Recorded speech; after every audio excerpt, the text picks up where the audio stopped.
What's up everybody, Life of a Doctor here, and today I'm going to go over some things in the medical world that you might have missed because, well, things are kind of crazy out there. So if you're watching this video as you're getting ready to go to happy hour, I have some bad news.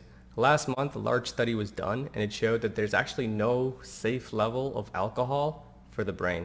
Contrary to the belief that a little bit of alcohol can be good for the brain, for the heart, this actually has not been found to be true. And this all comes from a British study of about 25,000 people. And it says that even a moderate level of alcohol can adversely affect brain structure and function. Alright, so this one kind of threw me off because I have a lot of siblings. But a new study in Sweden has shown that there's a link between being the firstborn and a lower risk of heart disease. So they looked at 2.68 million people in Sweden. And it says that being the oldest child may have benefits. For the firstborn men and women with one or two younger siblings, the risk of death and for non-fatal cardiovascular events is slightly lower than it is for those without siblings. So there you have it. If you're the oldest child, something to brag about to your brothers and sisters.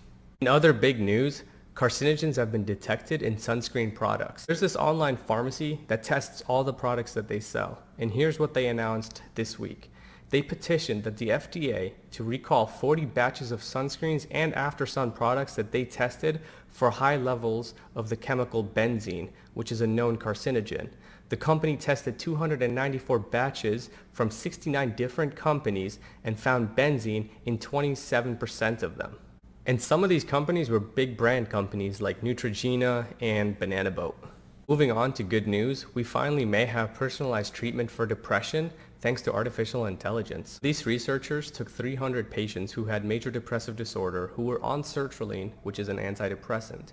They hooked them up to these machines called an EEG, and the AI was actually able to use artificial intelligence algorithm to identify the EEG signature of those specific patients who do well on sertraline.